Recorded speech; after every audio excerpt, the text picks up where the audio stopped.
I was just a young man when the war began. My name is Li Jun, and like many of the soldiers I fought alongside, I came from a small village just outside of Shanghai. I had always heard stories of the great city, but I had never set foot in it myself. It was a city of lights, of ambition, of promise, but it was also a city on the edge of destruction. The Japanese Imperial Army had been advancing steadily down the coast, and we all knew that Shanghai, the heartbeat of China's economy, was next. When the call came, it was not an invitation, but an order. The Japanese were marching through China with unrelenting force, and the city of Shanghai would soon be the last line of defense. We were told that Shanghai was to be defended at all costs, and those of us who were soldiers in the 88th Division were given a choice: stand and fight or leave. We knew there would be no retreat. The city had to be protected.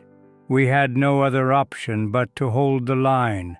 I remember the moment when I was first assigned to the Sihang Warehouse. It was in the early days of the battle for Shanghai, just as the city was beginning to feel the tremors of war. I had heard of the warehouse before. It was a nondescript building, 4 stories tall, located near the Suzhou Creek, a key location to the defense of Shanghai. It wasn't much, just a warehouse, but its position was crucial to holding off the advancing Japanese forces. The Japanese had already laid siege to other positions throughout the city, and if they took the warehouse, they would gain a foothold in the heart of Shanghai. We had to stop them here. The day we arrived at the warehouse, I felt a mix of dread and determination. I could feel the weight of the city's future pressing on my shoulders. If we failed, Shanghai would fall. The Japanese would move freely through the city, and soon the rest of China would be vulnerable to their relentless march. I looked around at the other soldiers, some young, some older, but all of us bound by a single purpose. We were defending our home, our city, our people. It was a heavy burden, but one we were willing to bear. The mood among the soldiers was somber but resolute. The Chinese nationalists had been preparing for this moment for months, but now that the war had finally come to our doorstep, there was little time left for preparation. There were rumors that reinforcements would be coming, but we weren't sure how soon. The warehouse was barely fortified, and we had only a limited supply of ammunition, food, and water. The Japanese were not far off. I could hear the distant sound of artillery shelling, punctuated by the screech of Japanese planes above. The city was under attack, but the warehouse was our responsibility. There was no turning back. We dug in. There was little time to think about what lay ahead. The warehouse had to be secured, and we had to be ready for anything. The walls were thin, the windows broken, and there was barely enough space to stretch out, let alone sleep. The sound of gunfire in the distance was constant, and I knew that in the coming days the fight would come to us. The Japanese were relentless. They wouldn't stop. They wanted to take Shanghai, and they would not hesitate to crush us if it meant achieving that goal. The first night we spent there was eerily quiet. We huddled in the dim light of the warehouse, our rifles close by. I remember sitting in a corner with my fellow soldiers, some of whom were no older than me. We had little to say. There were no words that could prepare us for what was coming. The uncertainty in the air was palpable. We didn't know when the Japanese would strike or how hard they would come. But we did know one thing: there was no room for fear. Fear would get us killed. As the night wore on, the sounds of distant explosions echoed through the warehouse. Each tremor of the ground beneath our feet reminded us of the war raging just outside our walls. The weight of the situation settled in. We weren't just defending a warehouse, we were defending everything: the city, the people, the very idea of resistance against foreign invaders. We had been told to hold the warehouse for as long as possible, but in the back of my mind, I wondered if we would ever be able to hold it at all. Would we be overrun? Would we survive this battle? The thought of death was something we didn't speak of. It was something that hung in the air with the same weight as the smoke from the burning city outside. I thought about my family back home, about my mother and father who had sent me off to join the army with hope in their eyes. I thought about my village, untouched by the Japanese advance for now, but I knew that if we failed here, the war would come to them. I could not let that happen. I would not let that happen. As the days passed, the tension in the warehouse grew. The Japanese had begun their offensive in full force, and we could feel their presence growing closer with each hour. The city was on fire. I could see the smoke rising from the buildings near the river, and the sound of battle was never far away. Each time I looked out of the warehouse windows, I could see the advancing Japanese soldiers, their blue uniforms a stark contrast against the smoke-filled sky. They were coming. We were told to hold the line, to defend the warehouse at all costs. But we knew deep down that this was more than just holding a building. This was about the survival of Shanghai, of China itself. We were not just soldiers. We were the last hope. And as I looked around at my comrades, I saw the same resolve in their eyes. We had no choice but to fight. If we fell, Shanghai fell. If we fell, China would fall. And for all the pain and fear I felt in that moment, I knew I had to stand and fight. We all did. The morning of October 26th was unlike any I had ever known. The Japanese had finally reached the Sihang Warehouse, their forces surrounding the building like a hungry wolf closing in on its prey.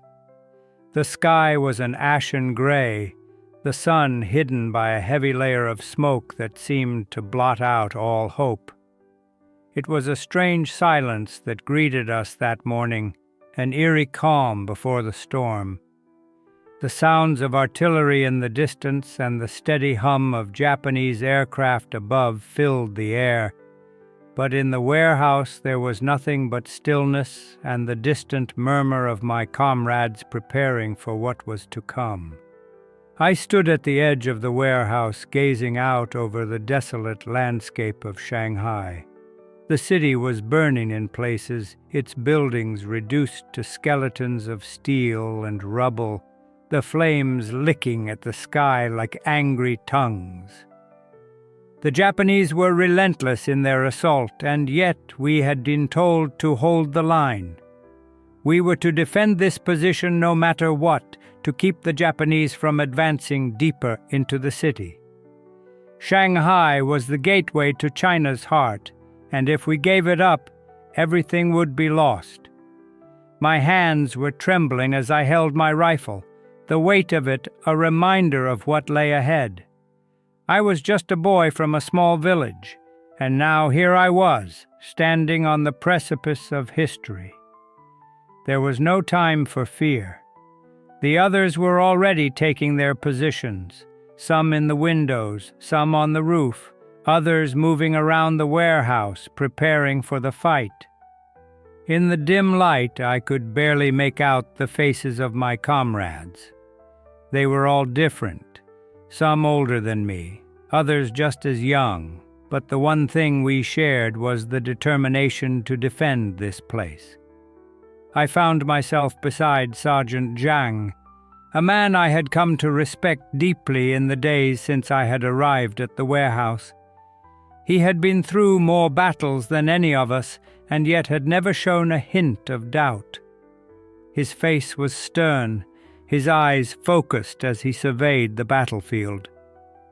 "We will not let them take this warehouse," he said quietly, his voice steady. "This is not just about a building, Li Jun. It's about the future of Shanghai. It's about China." I nodded, unsure of what to say. What could I say to that? The weight of the words hung in the air like a fog. What was I supposed to fight for? The idea of an idealized nation, one we had been told would rise from the ashes of war, or the harsh reality of survival? Still, I could not question the mission. We had a duty to hold. Shanghai had to be defended.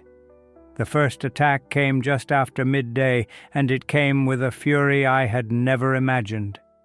I had heard the stories of Japanese strength, their fierce resolve, but nothing could have prepared us for the sheer brutality of their assault. It started with artillery, shells raining down on us, shaking the walls of the warehouse. The building trembled and dust fell from the ceiling like snow. I could hear the roar of their bombers above, the sound of engines deafening as they swooped down to drop their deadly payloads. The world around me seemed to explode. I took my position near the window, aiming my rifle at the advancing Japanese infantry. I could see their faces, determined and merciless as they pushed forward. We fired back with everything we had. The warehouse was a cacophony of noise, the crackle of gunfire, the thundering of artillery, and the screams of the wounded. I could barely hear my own thoughts over the chaos. The first wave came in like a flood. I could see them charging from the street, their bodies low to the ground as they advanced through the smoke. Their uniforms were a sea of blue and gray, and I could hear their shouts in Japanese, orders that I couldn't understand but could feel the weight of. We shot at them, our bullets finding their marks, but for every soldier we brought down, more seemed to appear. It felt endless. There was no retreat, no fallback. We were fighting for every inch of space. The noise was deafening. The sound of explosions, the scream of shells flying overhead, the crackling of machine guns, it all blurred into a single, overwhelming presence. I remember the first time I saw one of my comrades fall. It was Wu, a young man from the northern provinces. He had been standing beside me just moments before, his eyes wide with the same fear and determination I felt. He was shot in the chest, and the force of it threw him backward, his body hitting the ground with a sickening thud.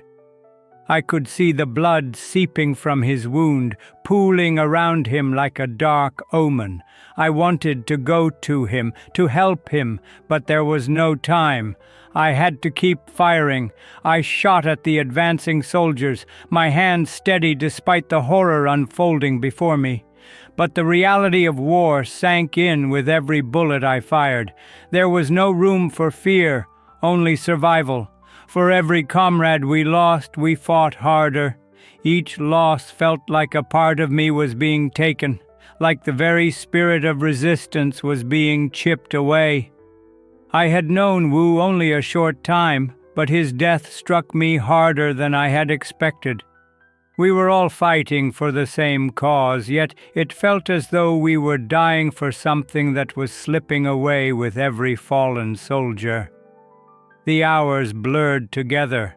The Japanese kept coming, wave after wave, pressing us from all sides. But we held our ground even as our ammunition dwindled.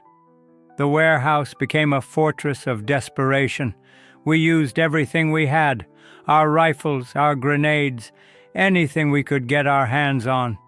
I remember throwing my last grenade, praying it would take out a machine gun position that had been hammering our men. The explosion shook the building, and for a moment I thought we had broken their advance. But it was only a brief reprieve. The battle continued without mercy. As the day wore on, we began to feel the toll of the siege. We were exhausted, running on nothing but adrenaline and sheer will. I could see the fear in the eyes of the soldiers around me. Some were shaking, others were silent, retreating inward as if to block out the world. But even as our strength faltered, our resolve did not. We were soldiers, and we had a job to do. We couldn't afford to think of what would happen if we failed. If we did, it was over. By the time night fell, we had driven back the first wave. The warehouse was filled with the dead and the wounded, and I was too numb to feel much of anything. But we had held. The Japanese had tried to break us, but we had held the line. And as the firelight flickered around the dimly lit room, I knew one thing for certain. Tomorrow would bring more attacks, and we would fight again. The morning of the second day came with no respite, no moments of peace. We had survived the first wave of attacks, but it felt like a fleeting victory, a momentary breath before the next assault. The Japanese forces, now aware of the strength of our resistance, were not going to back down, and neither were we. But as the day began, I realized that something was changing within me. The exhaustion, the constant fear, the loss of comrades, it was beginning to take a toll. We had been told that reinforcements were on the way. That hope kept us going, just as it had the night before. But in the back of my mind, I couldn't shake the sense of hopelessness that gripped me with each passing hour. The warehouse, our fortress, seemed to shrink with each artillery shell that slammed into its walls. Every door, every corner, every room felt like it could be our last. I no longer felt the same urgency I had the day before. Now all I could feel was the relentless pressure, the weight of our survival. The Japanese forces had learned from their previous attempts. They came again with more soldiers, more tanks, more artillery. By the afternoon, the air was thick with smoke, and the sounds of machine gun fire and explosions had become a constant hum in my ears. I stood with my comrades on the second floor, firing at whatever targets we could find. The rifles felt heavier in my hands now, their smooth metal chilled from hours of use. The ground below was a war zone. Flames rose from the street, buildings crumbled, and the cries of the wounded echoed across the battlefield.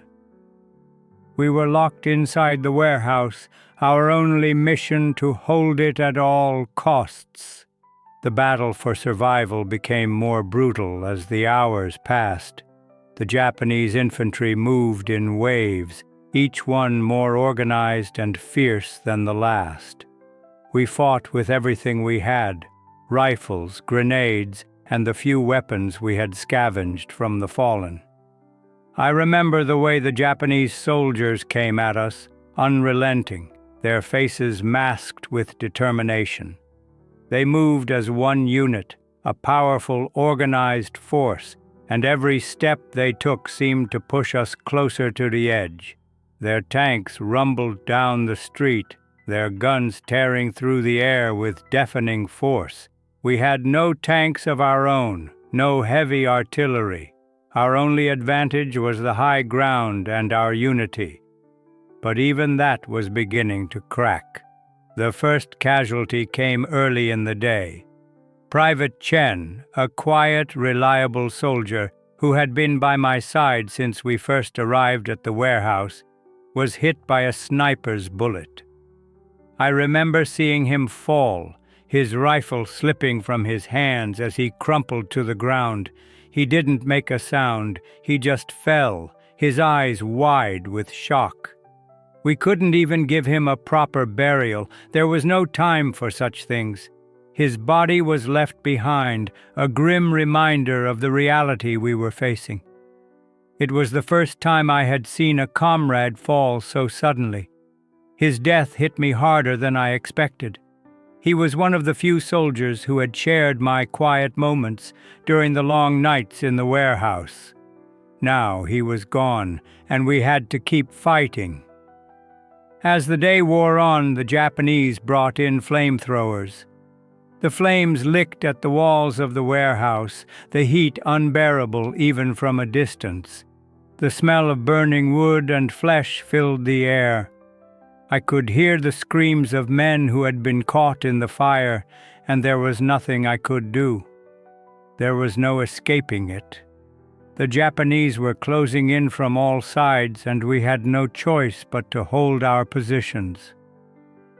I could feel the heat of the flames as they crept closer to the building, threatening to engulf everything in their path. But we could not retreat. To do so would be to give up the warehouse, and with it, Shanghai. At one point, a group of Japanese soldiers managed to breach the rear entrance. They were met with a hail of bullets, but they kept coming, pushing forward with grim determination. The floor shook as their tanks fired into the walls of the warehouse, and I could hear the men around me shouting in Chinese, some of them urging each other on, others in sheer terror. I found myself firing blindly into the chaos, unsure of whether I was hitting anything or anyone. All I could see was the smoke, the fire, the flashing lights of explosions. Everything else was a blur. In the chaos, I lost track of time. There were moments when I thought we might break, when I thought the warehouse would finally fall. But then, in the midst of the madness, I would see the face of one of my comrades, someone I had known since we first enlisted, fighting with everything they had. And that kept me going. We were all in this together. We couldn't afford to think of what would happen if we lost. We couldn't afford to think of what would happen to Shanghai if we gave up. All we could do was fight with every ounce of strength we had. The night came, and with it, a brief lull in the fighting. The artillery fire had subsided, and the Japanese had pulled back for a moment, presumably to regroup. The warehouse was eerily quiet, save for the distant sound of explosions in the far-off city. The sky above was filled with smoke, and the streets below were now a smoldering ruin.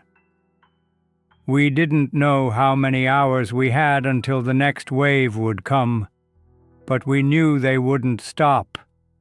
We had been holding the warehouse for over 24 hours now, and in those brief moments of stillness, I found myself thinking about the cost of it all. The faces of the men I had known, the soldiers who had fought beside me, were becoming harder to remember. Some had fallen, some had been wounded, and others, like Chen, had simply vanished into the smoke. Yet we kept going. The city, the country depended on us. If we fell, the Japanese would be one step closer to victory. I knew there was no turning back now. We had crossed that line, and the only thing that mattered was holding on for as long as we could. By the fourth day of the siege, the very air around us had become thick with the smell of death, smoke, and iron. The warehouse, once a simple storage building, had transformed into a fortress under siege, a last bastion of resistance against the relentless waves of the Japanese assault. Our strength was dwindling. We had lost so many men, and yet the survivors pressed on, driven by the knowledge that the fate of Shanghai, and perhaps of China itself, rested on our shoulders. The Japanese forces, seemingly unyielding, had once again regrouped and were preparing for another, even larger assault. Their artillery had battered the warehouse for days, and the tremors from each shell's impact made it feel as though the building itself might collapse at any moment.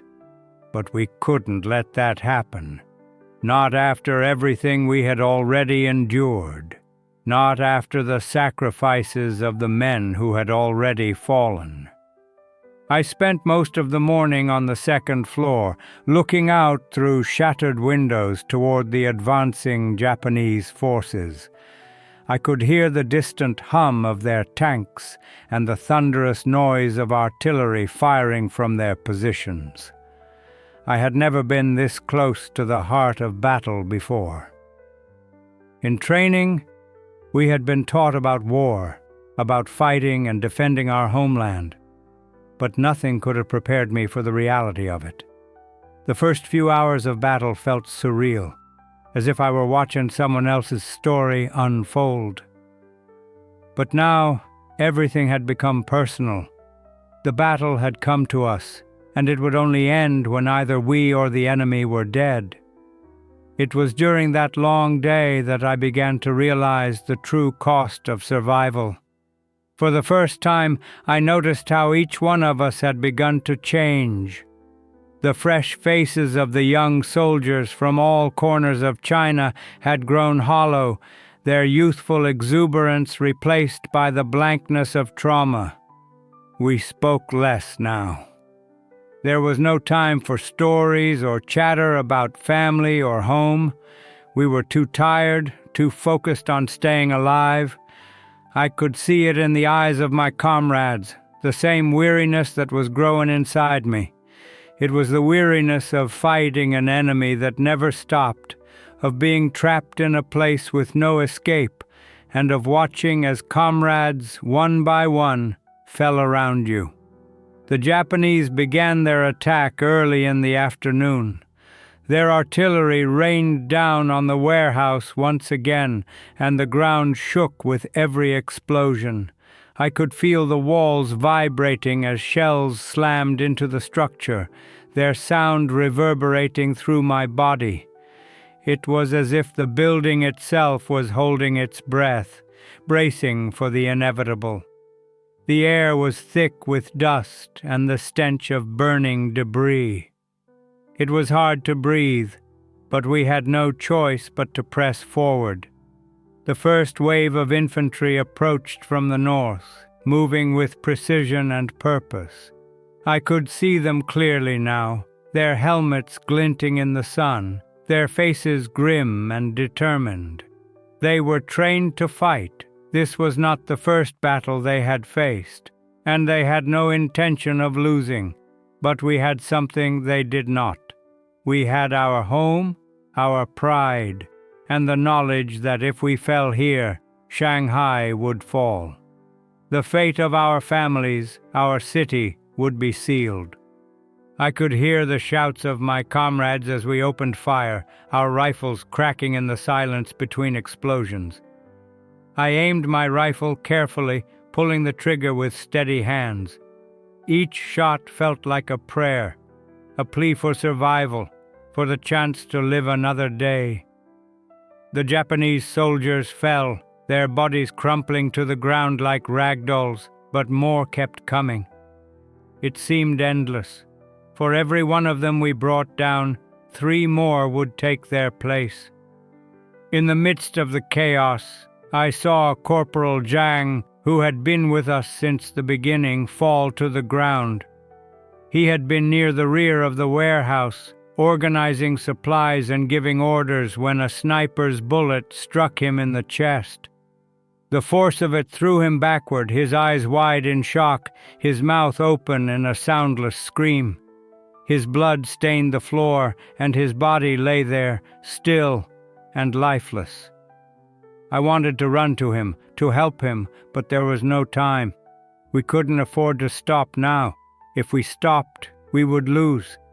And if we lost, everything we had fought for, the lives of our comrades, the honor of defending Shanghai, would be for nothing.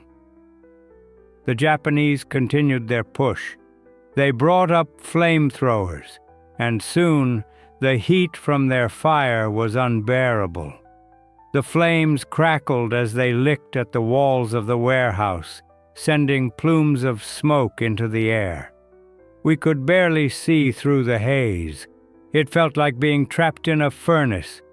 The air burned my lungs, and my skin felt scorched, as if the very heat of the fire was seeping into my bones. But still, we fought. I moved from position to position, trying to keep our defense organized. But it was becoming more and more difficult. The Japanese soldiers were relentless, pushing us back at every turn. There were moments when it seemed like the warehouse would crumble under the sheer weight of their assault. The ground trembled beneath us as their artillery continued to pound our positions, but still we held on. We couldn't afford to lose. By nightfall, the fighting had become more frantic. The warehouse, once a place of quiet and stillness, was now a war zone, a place of noise and chaos, filled with the sounds of death and destruction. The constant explosion of shells, the crack of gunfire, the cries of the wounded, all of it blended together into a constant, unbearable roar. I could barely hear my own thoughts over the cacophony. We had been fighting for hours, and exhaustion had begun to set in. My arms were sore from firing my rifle, my eyes were bloodshot from the smoke and dust, and my body felt heavy with fatigue. But still, we fought, because that's all we could do. The hope of reinforcements was fading, and it seemed like there was no end to the assault. I couldn't remember the last time I had slept or eaten. All that mattered now was the fight. As the night stretched on, the Japanese forces began to pull back, retreating to regroup. It was a brief respite, a momentary lull in the fighting. But we knew it wouldn't last. Tomorrow they would come again, and we would be here, holding the line. We had to. There was no other choice. As I sat in the darkness of the warehouse, I couldn't help but think of the men I had known who had already fallen. I thought of Zhang, of Chen, of all the others who had sacrificed everything to defend this city. I thought of my own family back home, waiting for news. If we failed here, they would never know what we had done. They would never know that we had fought, not for glory, but for survival, for the survival of our home. The battle for the Sihang Warehouse was far from over. But as I looked around at the faces of the men who were still standing, I knew one thing for sure. We would not give up. We would not let Shanghai fall. We would hold no matter the cost. By the 5th day, the air around the warehouse had thickened. Not just with smoke and dust, but with a strange, suffocating stillness. I had seen the faces of my comrades begin to change. The men who had once been full of youthful ambition, eager to prove themselves, were now hollow-eyed, their faces gaunt from the relentless siege. Each moment felt like an eternity, and as the hours stretched on, the fear of what was to come began to settle deeper within us. The sound of the distant battles, the thudding of artillery, the crackle of fire, it was all becoming too much. Even the warehouse, which had once offered a semblance of refuge, now felt like a tomb. The Japanese forces had been relentless, and their strategy had only grown more sophisticated. They had learned from every previous assault, adapting their tactics to break through our defenses. Tanks had made their way to the front, adding a new dimension to the threat. Their infantry was well coordinated, and their artillery was precision-focused, always striking at the heart of our positions. We were losing men at an alarming rate, and even the sound of our gunfire had begun to dwindle, replaced by the constant rumble of explosions. I was stationed on the third floor of the warehouse that day, overlooking the front lines through a cracked window. The smoke from the fires and the debris swirling around the city made it almost impossible to see clearly, but I could still make out the figures of the advancing Japanese soldiers. They moved with frightening precision, their uniforms dark against the ashen sky, their faces hard and determined. With each passing moment, it felt like the walls of the warehouse were closing in on us. I had long since stopped thinking about the future. There was only the present, the battle and the fight to survive. The first assault that morning came with tanks. Their treads churned the ground as they advanced toward the warehouse, their guns booming with each shot. The thundering of their engines reverberated through the building, and for a moment I felt the earth itself tremble beneath me. The ground outside was shaking, and the walls of the warehouse groaned with each blast. I could hear the men below scrambling to take positions, yelling at each other in frantic commands. There was no time to prepare for the tanks, no time to take cover. The warehouse was not built to withstand such firepower. The first shell from the tank hit the corner of the warehouse with a deafening roar. I was thrown backward, and for a moment I thought the building itself might collapse around me. The walls cracked, the windows shattered, and the air was filled with the smell of burning wood and the sound of rubble tumbling down. I could hear the screams of my comrades, some of them too close to the impact to survive. I crawled back to my feet, disoriented, my ears ringing. But there was no time for fear, no time to dwell on the damage. I had to keep fighting. I had to survive. We had no anti-tank weapons, no means to stop them. Our only hope was to hold out until reinforcements could arrive. But with every passing hour, that hope seemed more and more distant. I glanced around at the men around me. Some were reloading, others crouched behind makeshift barriers, eyes wide with terror but filled with resolve. We all knew what was at stake.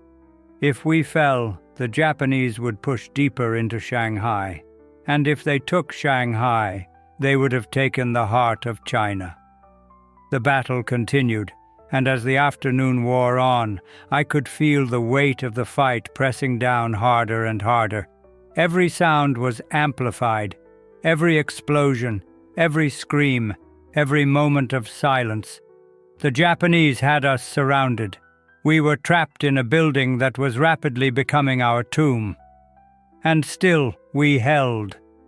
I remember one moment in particular. A Japanese soldier who had somehow breached our defenses on the second floor. He was a young man, no older than I, and I could see the panic in his eyes. He had lost his rifle, and in that moment I knew he was just as terrified as we were. The air was thick with smoke, and I couldn't see his comrades. He looked at me, and for just a second I hesitated. But then the reality of the situation hit me like a slap to the face. This was war. There was no room for mercy. I raised my rifle and fired. He fell, just like the others.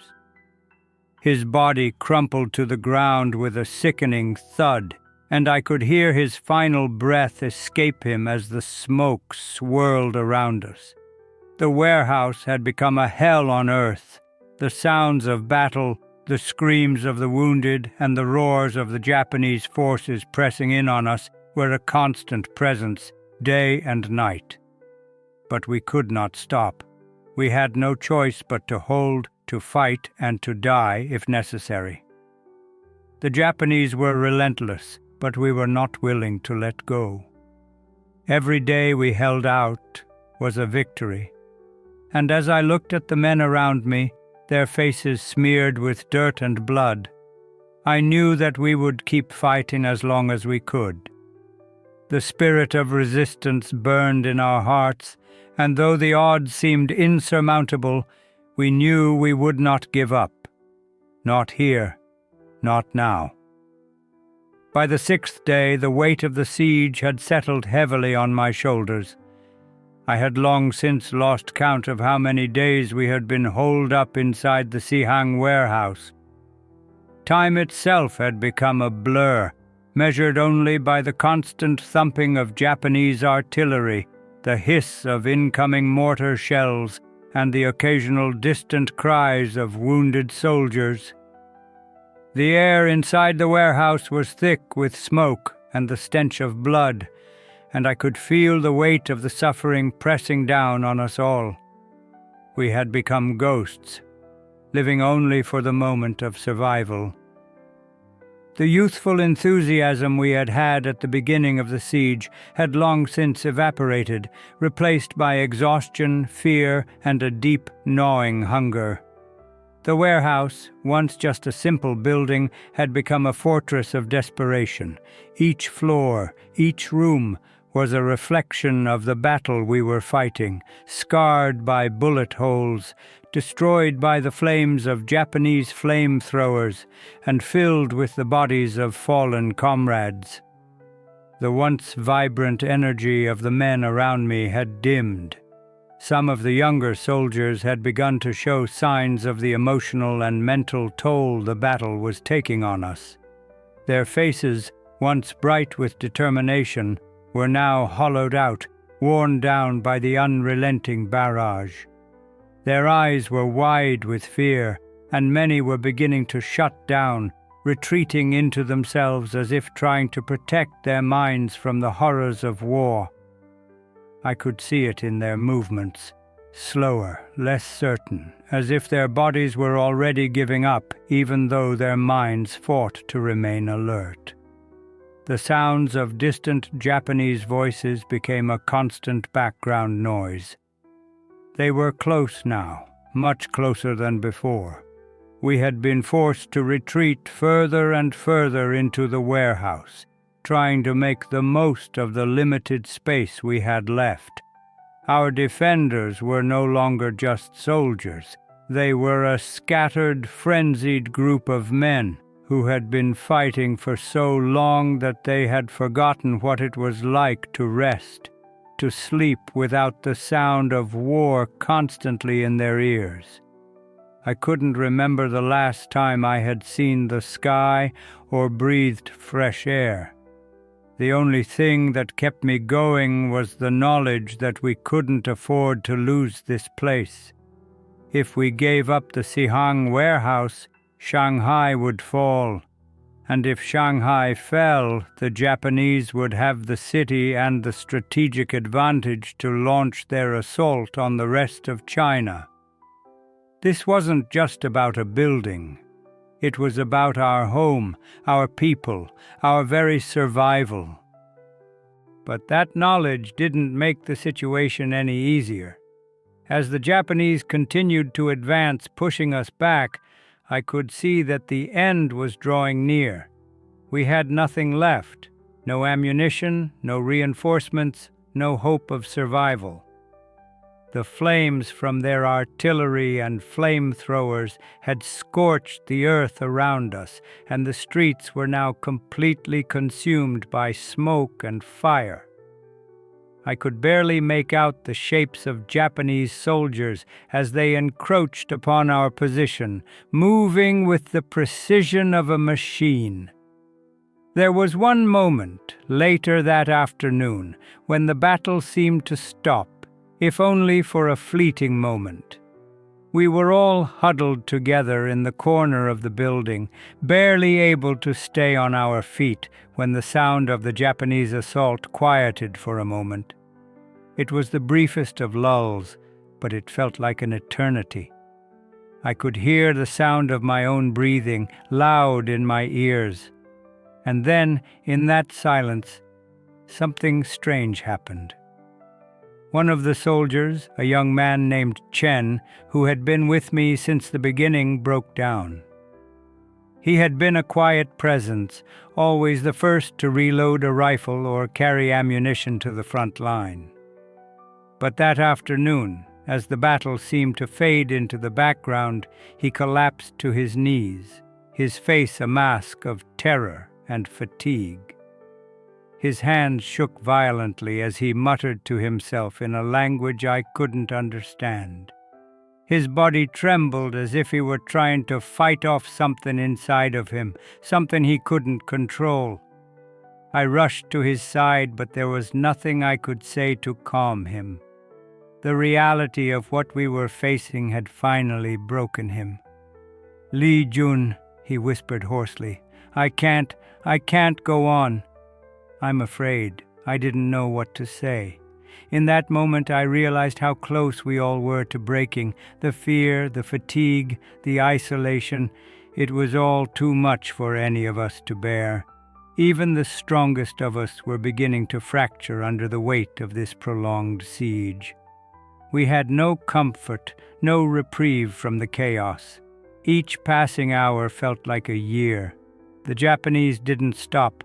They just kept coming, wave after wave, relentless in their assault. There was no time to think about what was happening. The reality of it all, the death, the destruction, the agony, was too much for any one person to carry. And yet, we had no choice but to keep fighting. For Chen, for all of us, we had to keep going. The future seemed uncertain, but the present demanded our courage, our will to hold on for just one more moment. I tried to help Chen, to offer some words of reassurance, but I could see that he was too far gone. His eyes were vacant, his mind somewhere far away. I had seen men break under the stress of battle before, but never like this. He had lost himself to the war, and I wondered in that moment how many more of us would end up like him. As the day wore on, we were forced to move again. The Japanese had breached one of the warehouse doors, and they were inside. We fought them tooth and nail, each step of the fight feeling like it would be our last. We had no choice but to retreat to the upper floors, but even that felt like a temporary measure. The warehouse was becoming more and more dangerous with every passing moment. There was no way out, no way to escape the fate that awaited us. We fought not just for the survival of Shanghai, but for something deeper, something more intangible, the survival of our hope. We had become the last line of defense, and it felt like everything depended on us. There were no grand speeches, no promises of victory. All we had were our rifles, our grenades, and the will to survive just a little longer. The morning of the 7th day broke in silence. For a fleeting moment, there was no roar of artillery, no shattering explosions that rattled the warehouse. The stillness of that morning felt almost unnatural. It was as though the world outside had paused, as if the Japanese forces had taken a step back, if only for a moment. I stood at the corner of the warehouse, looking out through the cracks in the wall, my body tired and my mind numb from the strain of the past week. The weight of the siege, the loss of comrades, and the endless hours of fighting had worn me down. But I knew that we were still alive. For now, that was enough. The warehouse was barely holding together. The walls were cracked and pocked with bullet holes. The windows had long been shattered, and the floors were covered in debris. The air was thick with dust and the smell of smoke, a constant reminder of the hell we were enduring. The sound of distant gunfire, though muffled, continued to echo from the city, as if the battle for Shanghai was playing out in the distance, far from our tiny world within the warehouse. But despite the fatigue and the despair that had taken hold of many of us, something inside me flickered, a faint spark of hope. It was a ridiculous thought at first. Reinforcements? We had been told they were on their way since the second day of the siege, but nothing had materialized. We were cut off, surrounded, alone. The Japanese forces were pushing us back, and the sound of their soldiers grew louder with each passing hour. But that spark of hope, however faint, lingered in my chest. Maybe, just maybe, we would make it through this. As the day wore on, I began to notice something. It wasn't just the silence that was different. It was the way the Japanese seemed to hesitate. They had made their push earlier in the morning, but now they were holding back. For the first time in days, I heard the sound of their voices more distant than ever, as if they had stopped their advance.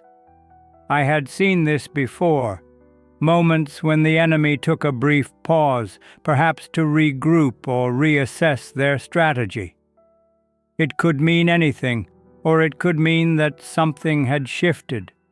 I couldn't afford to get my hopes up. I couldn't afford to believe in the impossible. Then, around mid-afternoon, we received word. Reinforcements were finally on their way. It came as a whisper, passed from soldier to soldier, each man looking at the other in disbelief. It was too much to believe at first, but there it was. A signal had come from the nationalist forces across the river. They were on their way to us. The idea of reinforcements seemed too far-fetched, but as the hours passed, the sense of possibility grew. We were still alive, and with this new hope came renewed energy. I was assigned to the roof of the warehouse where I had a better vantage point. From my position, I could see the smoke billowing in the distance, still rising from parts of the city.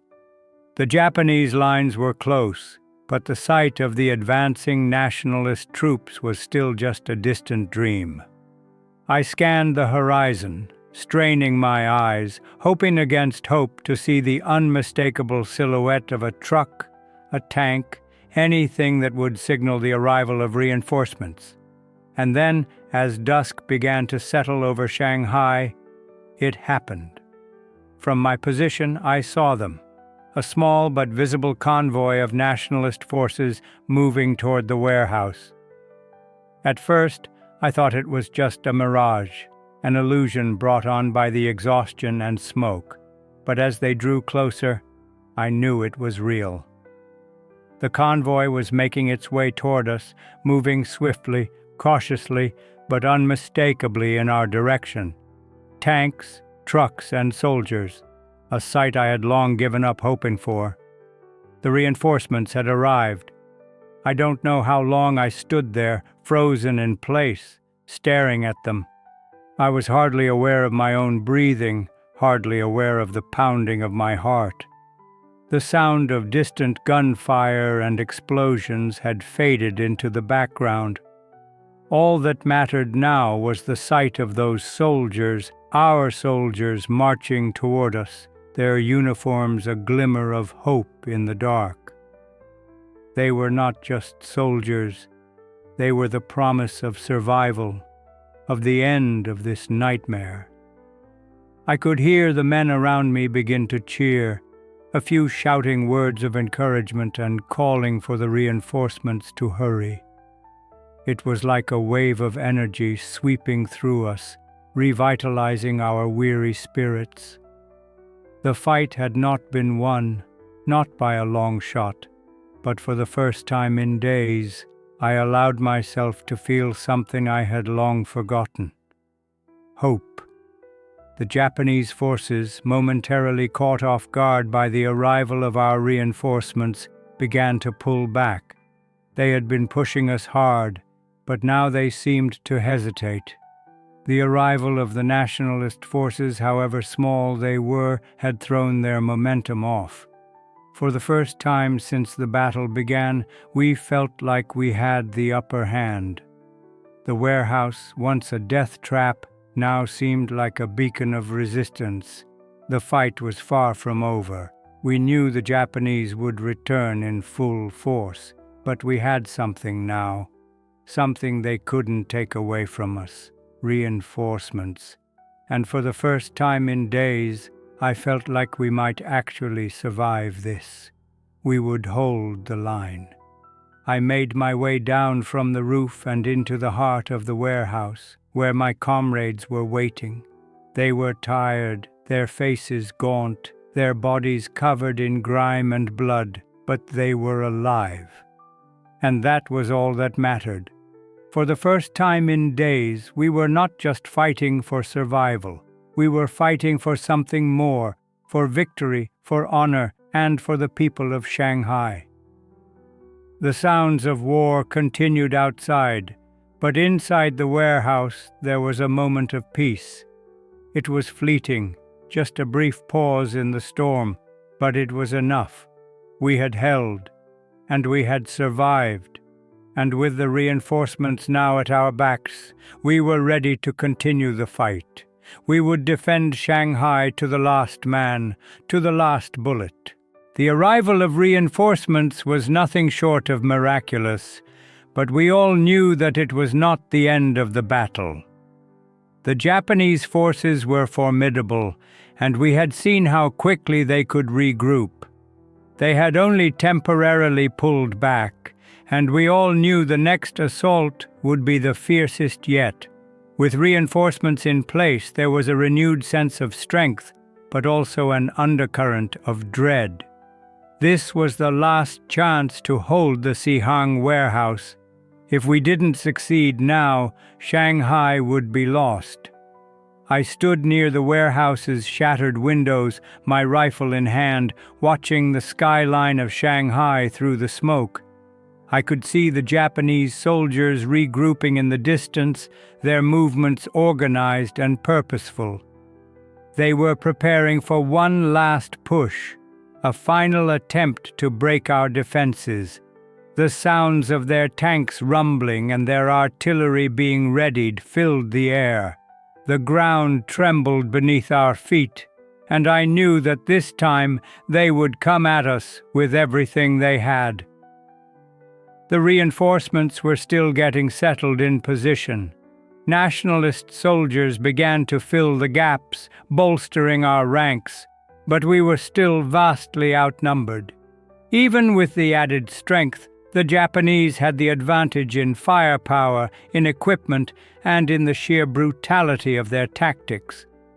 But we were ready. I could see it in the eyes of my comrades. There was a quiet determination now, a spark that had been missing when we had first arrived. We had been holding on by a thread, but now we were united. We were not just defending a building, we were defending our city, our people, and our pride. The battle resumed as night fell.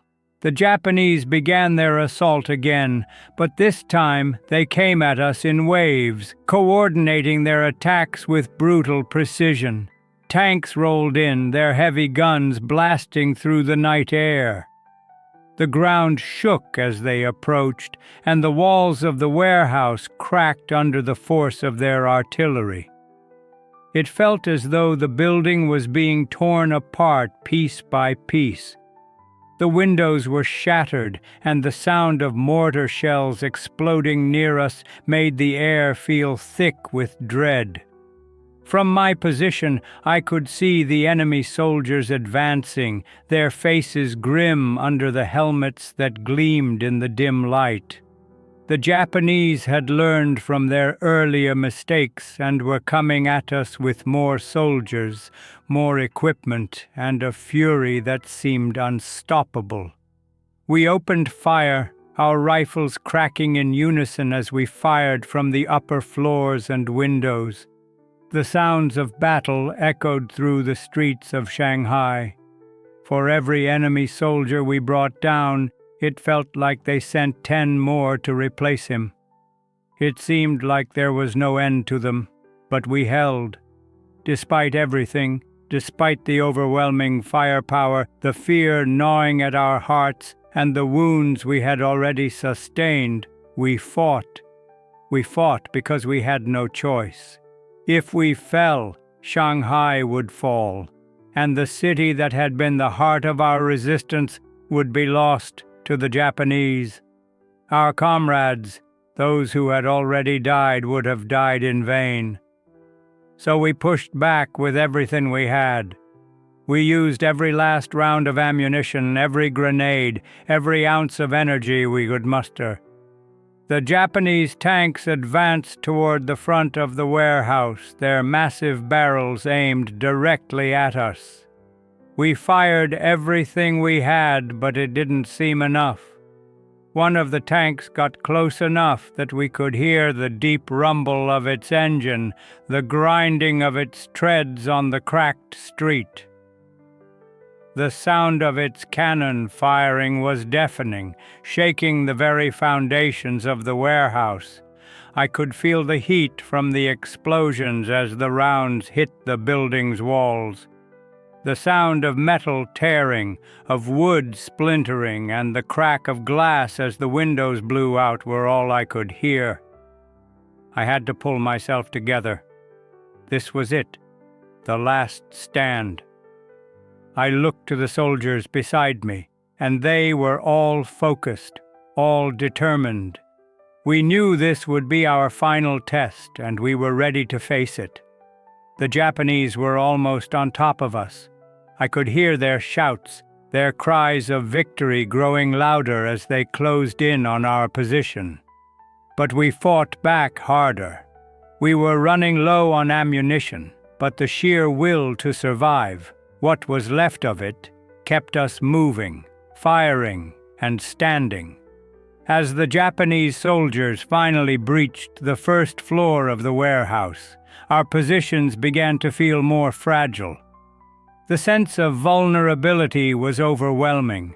They had tanks, they had superior numbers, and they had the full force of their military behind them. But we had something they didn't. We had the determination to hold. We fought not for glory, but for survival, for Shanghai. In that moment, I understood the true meaning of sacrifice. We weren't fighting for a medal or for recognition. We weren't fighting for anything other than the chance to live another day, the chance to protect our families, our homes, and our city. I saw it in the eyes of every man beside me. The fear was there, yes, but there was something else too, something stronger than fear, resolve. The Japanese pressed us harder, and we pushed back harder still. The fight was close now, hand to hand, body to body, with the enemy infiltrating the building at every level. It was a chaotic and brutal melee, with no time to think, only time to react. And we reacted. I could hear the screams of my comrades as they fell, but still, we fought. There was no surrender. There was no retreat. At the height of the assault, something unexpected happened. The Japanese forces, perhaps realizing the strength of our resistance, or perhaps due to the intervention of additional nationalist troops, began to pull back. For the first time, there was a break in their assault, and the sound of their tanks and artillery gradually began to fade. I stood there, rifle in hand, covered in sweat and blood, the sounds of battle ringing in my ears. The battle was far from over, but for the first time in days I allowed myself to believe that we could win this. We had done it. We had pushed them back. Shanghai was still standing, and for one fleeting moment the warehouse, this crumbling, battered building, stood as a symbol of our resistance, our hope, and our will to survive. By the 9th day of the siege, I had long lost any sense of time. The world outside was a blur of smoke, fire, and noise. The once bustling streets of Shanghai were now unrecognizable, reduced to a wasteland of crumbling buildings and charred remnants. The Sihang Warehouse, which had been our fortress, our last line of defense, was barely standing. The Japanese forces, though momentarily halted, were still relentless in their pursuit. But something had shifted. We had held, we had fought, and for the first time we had shown them that we were not so easily broken.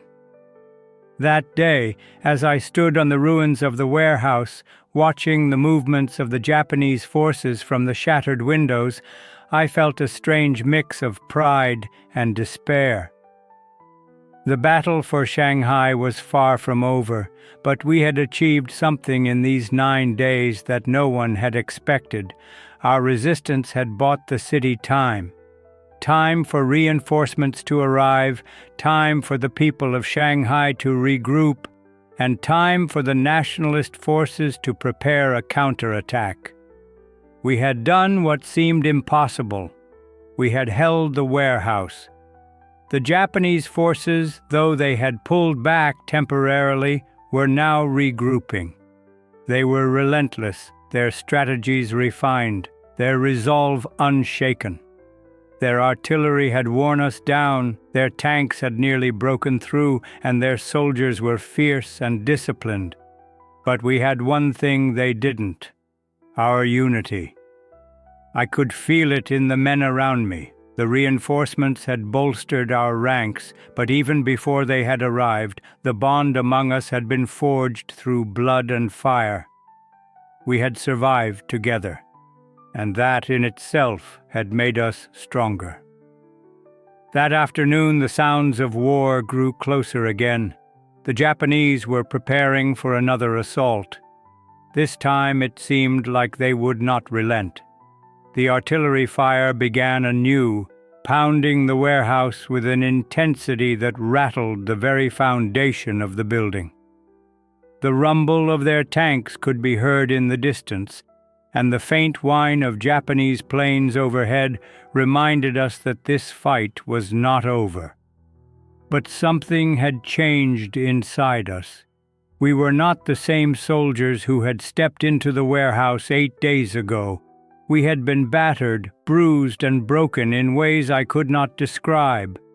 The faces around me were no longer youthful. They had hardened, and the fear had been replaced by something else, the will to survive, no matter the cost. I looked at the men beside me, their eyes filled with the same unspoken resolve.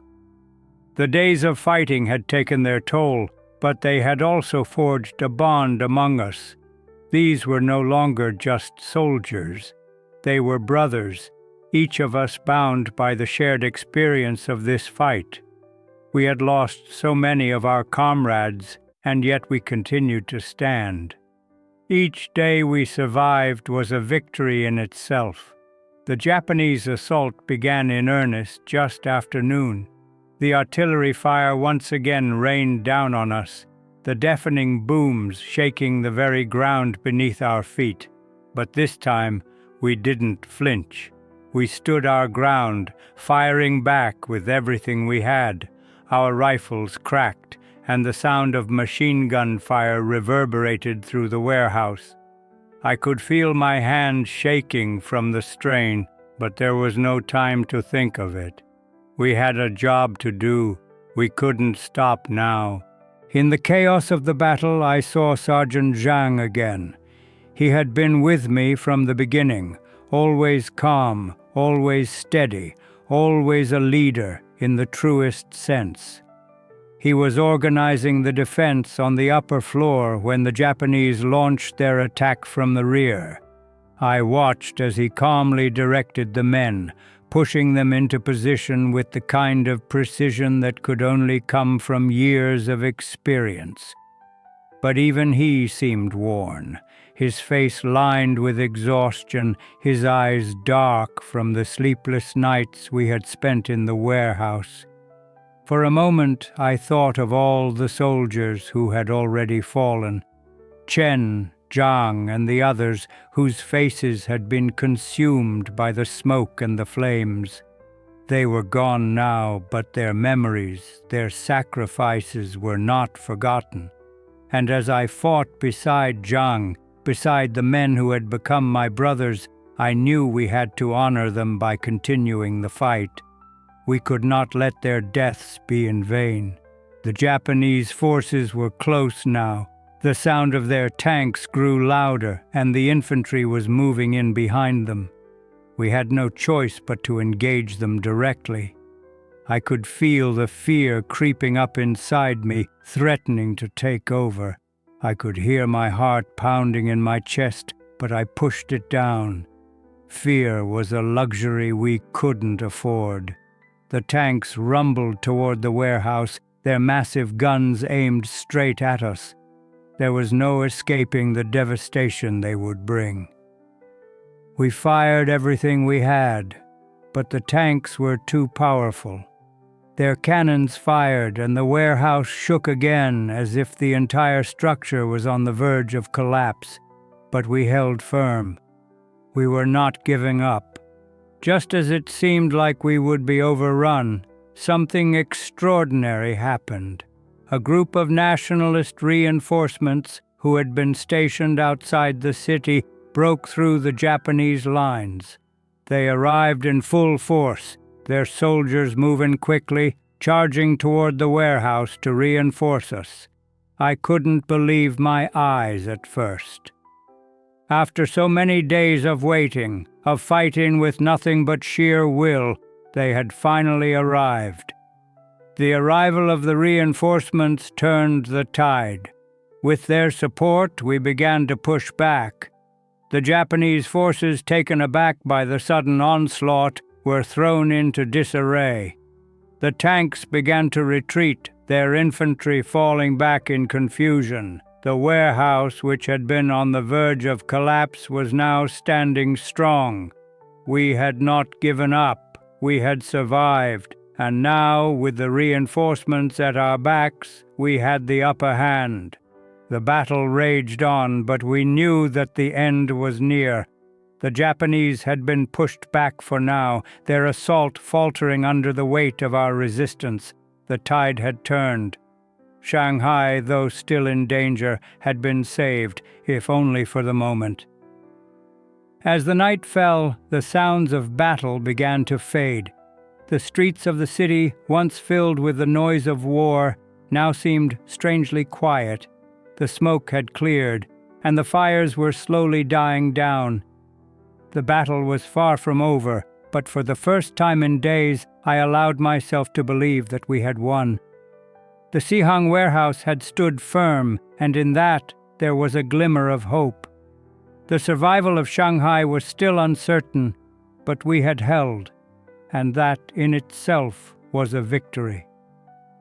The dawn of the 10th day was a stark contrast to the hellish days that had preceded it. The sound of battle had faded, replaced by an eerie silence that hung in the air like a heavy fog. The smoke that had once choked the streets of Shanghai had begun to clear, though the scars of the siege were everywhere. The remnants of the warehouse, the place that had become our prison and our fortress, stood there like a broken monument to the sacrifices of those who had fought within its walls. It was hard to believe that it had all happened. The carnage, the loss, the fear, each of those days felt like a dream that I couldn't wake from. But in the end, we had survived. The warehouse itself was barely standing. Its walls had been pocked with the marks of artillery and bullets, its windows shattered, and its floors stained with the blood of the fallen. But it had withstood the assault. We had held. The Japanese had tried to breach it with everything they had, and yet we had kept them out. The reinforcements had come just in time, and their arrival had turned the tide of battle, but it wasn't just the arrival of fresh troops that had won us this victory. It was the resolve of the men inside the warehouse, their courage in the face of overwhelming odds, their willingness to fight and die for something greater than themselves. I stood at the window of what was left of the warehouse, looking out over the city of Shanghai. The once vibrant streets were now a shadow of themselves, scarred by the ravages of war. The smoke had cleared, but the stench of death lingered in the air. The city had been a battleground, a symbol of resistance and a sacrifice. And now it felt like a place caught in the grip of both victory and defeat. The Japanese had been forced to retreat, their assault on the Sihang Warehouse ending in failure. For a moment, I allowed myself to breathe. The worst of it had passed, and Shanghai had survived, but the cost of that survival was high. I thought of the men who had fallen, those who had given everything so that we could stand here today. They were the true heroes of this fight. Zhang, Chen, Wu, and so many others who had not made it through. Their faces haunted me, their memories imprinted on my heart. They had died fighting for a cause that, in that moment, I could barely understand.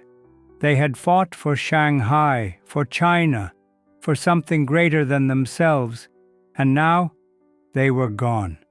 The reinforcements had pushed the Japanese back, but they were not the only ones we had to reckon with. The war had changed us all. The toll of the past 10 days was more than physical.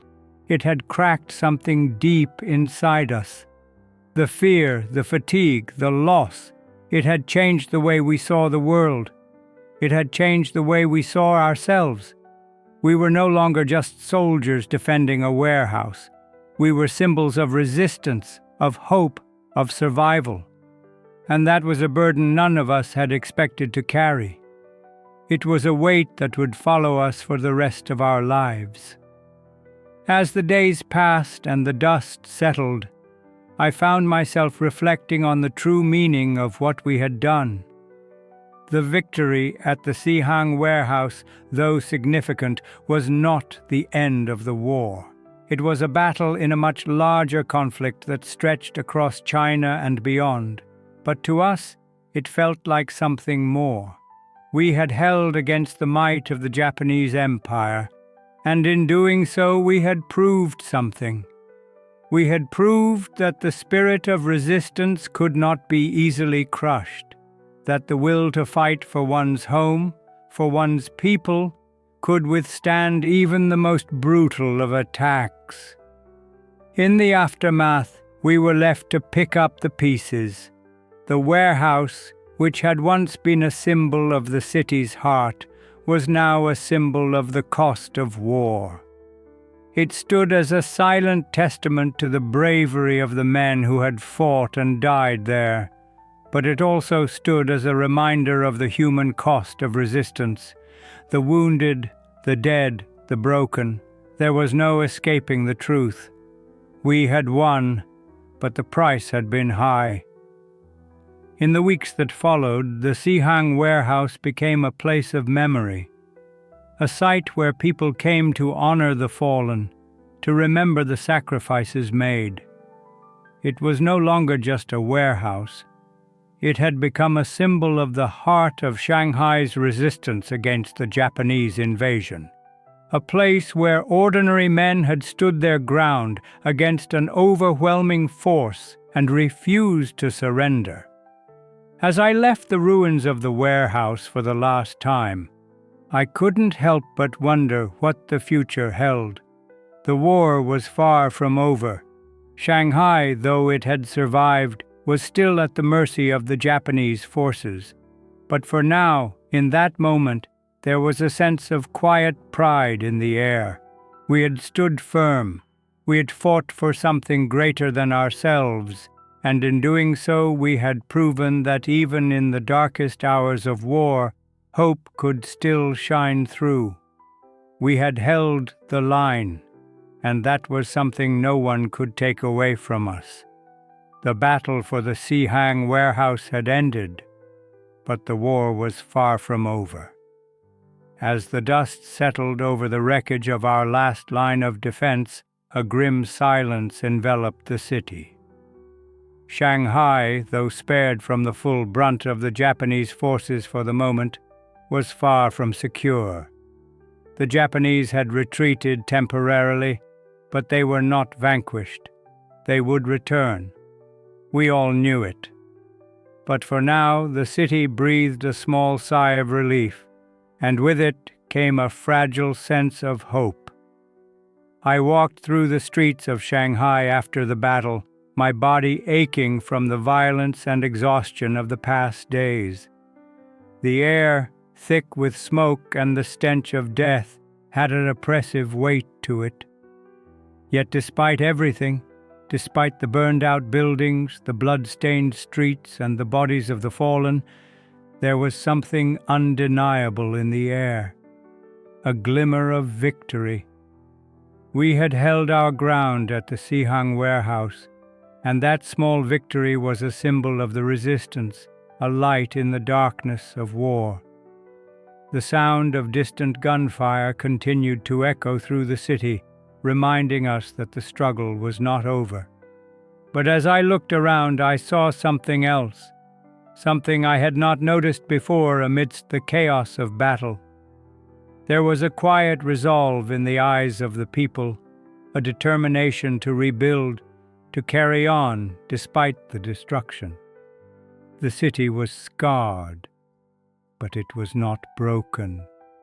And that strength, that resilience, was something no invader could easily crush. I met with some of the other survivors in the days that followed. Our numbers had thinned, so many had fallen, so many had been lost. The warehouse, the place where we had fought and bled, was now a shrine to their memory. We had honored the dead, but the living still had a role to play. We could not afford to mourn for long. The battle had been won, but the war was still ongoing, and there was still much work to be done. The Japanese forces had retreated, but they would return with reinforcements. Our city had been temporarily saved, but our country was still under threat. In the months that followed the battle, Shanghai endured more attacks, more bombings, and more invasions. The Japanese forces, though halted by the defense of the Sihang Warehouse, regrouped and strengthened their positions. The war had become an endless cycle of retreat and advance, of hope and despair. For every victory, it felt like there was a price. And though we had held the warehouse, we knew the cost of such victories. The city had been spared, but the rest of China was not. The world outside the warehouse had changed, but so had I. The young soldier who had walked into that warehouse 9 days earlier had been transformed by the experience. The man who stood there now, in the aftermath of battle, was someone different, someone hardened by war, tempered by loss, and shaped by the horrors I had witnessed. The camaraderie of those who had fought beside me, the unspoken bond we shared, had become a part of me. It was something I would carry with me for the rest of my life. As the months passed, the struggle to defend Shanghai continued. The Japanese forces grew stronger, their hold on China tightening. But we never stopped fighting. The resistance continued to grow, and the spirit of the Sihang Warehouse became a symbol of defiance against overwhelming odds. It was a reminder that even in the face of certain defeat, there was always room for hope. It was a symbol of our refusal to give in, of our determination to keep fighting for our land, for our homes, for our families. And as I looked back on the battle, I knew that the legacy of the Sihang Warehouse would not be forgotten. The city had survived, if only for a time, but the price of that survival had been steep. The men who fought in that warehouse had paid with their lives. but their sacrifices had inspired something greater, a movement of resistance, of strength, and of hope. They had shown us that even when all seemed lost, there was always the possibility of victory. The road ahead was long and fraught with uncertainty, but we had seen that we could stand firm in the face of impossible odds. The battle for Shanghai was only one chapter in a much larger struggle, but it was one that would stay with me for the rest of my days. I had fought for my city, for my people, and for something much greater than myself. And in the end, I realized that it wasn't just about surviving the war. It was about what we did with the survival we had won, what we chose to build with the hope that had been given back to us, no matter how fragile. The battle for Shanghai wasn't over, but I knew deep down that we would never give up. And as long as we remembered the men who had fought and died at the Sihang Warehouse, their legacy would live on in the hearts of those who would carry the fight forward. The days that followed the battle at the Sihang Warehouse felt like a strange, muted version of reality. The war had not ended. It continued on, like a relentless wave that never quite receded, pushing forward no matter how many times it was stopped. But for those of us who had been inside the warehouse, who had fought and bled for those four walls, the world had changed. We had seen the horrors of war, experienced them firsthand, and now there was no going back to the way things were before. The memories of that place would stay with us forever, imprinted on our minds and hearts like a permanent scar. I spent most of my days wandering the broken streets of Shanghai, unsure of what to do next. The city had survived the battle, but at what cost? The fires still smoldered in the distance, the remnants of buildings half destroyed, and the faces of the people were strained, their eyes filled with a mixture of relief and weariness. There was no celebration in the streets, no parades for the men who had fought in the Sihang Warehouse. There were no medals, no recognition. It was as if the city had moved on, as if we had been forgotten already. But I knew we hadn't fought for recognition. We hadn't fought for glory. We had fought because we had no choice. It was our duty, and now, after the dust had settled, it was all we had left, our duty and the memory of the men who had fallen beside us. I often found myself in the corner of the warehouse, alone with my thoughts. The warehouse was no longer a place of refuge. It was a monument to our suffering, to our survival. The walls that had once sheltered us now felt cold, hollow. The spaces that had been filled with the sounds of battle and the camaraderie of my comrades were now silent. All that was left were the memories of the dead and the echoes of their final moments. Sometimes I would sit in the corner, staring at the empty windows, listening to the distant rumble of artillery in the distance, and I would think of the men who were no longer with us. I thought of Zhang, of Chen, of Wu, of all the soldiers who had stood with us in that hell. Their faces were still vivid in my mind, and I could still hear their voices, their laughter, and their cries.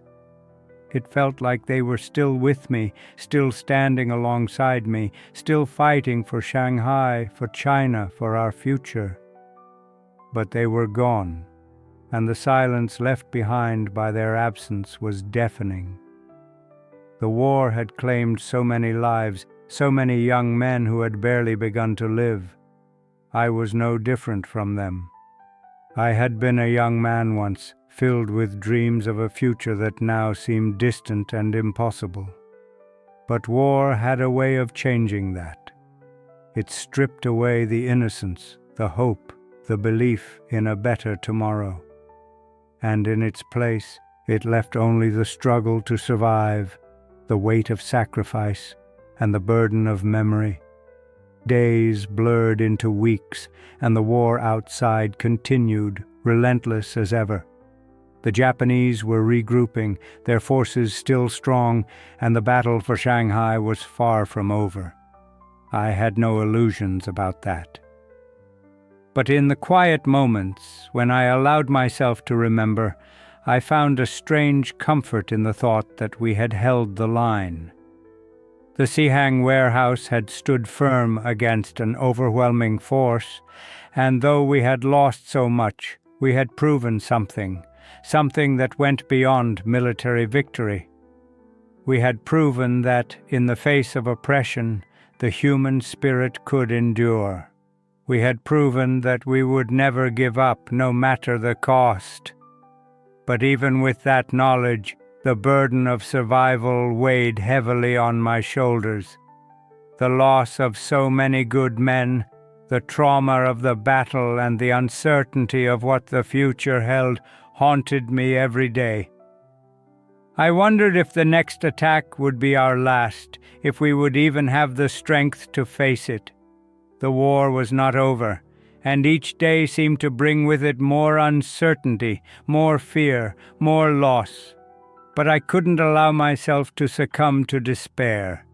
I had made it this far, and I would continue to fight, not because I wanted to, but because I had to. It wasn't until weeks after the battle that I saw the true cost of what we had done. The city had been scarred, yes, but so had we. The survivors of the warehouse were all haunted in our own way. Some of us carried physical wounds, limbs lost, scars that would never fade. But for others the wounds were deeper, etched into our minds. The sound of the explosions, the cries of the dying, the smoke and fire that had consumed everything, these were things we would never forget. One evening, I met a group of survivors from the warehouse at a small, quiet corner of the city. We didn't speak much. We didn't need to. We knew what each of us had been through. The silence between us was thick with understanding.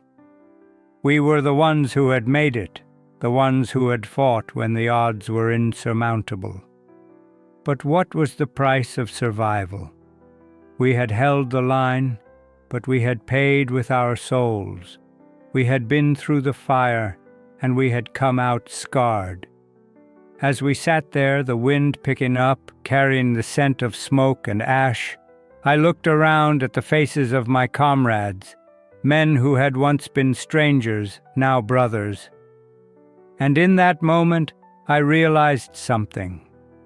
The battle for the Sihang Warehouse may have ended, but the fight for the soul of Shanghai, the fight for China, was far from over. And we, the survivors, would carry the memory of that fight with us for the rest of our lives. The war had stolen much from us, but it had also given us something.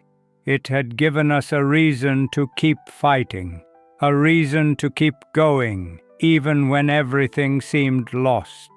And as long as we remembered the price of that victory, the price of that survival, we would carry the spirit of the Sihang Warehouse with us wherever we went. Because it wasn't just a battle for a building, it was a battle for something far greater, for the future, for hope, for the spirit of resistance that no enemy could ever truly destroy.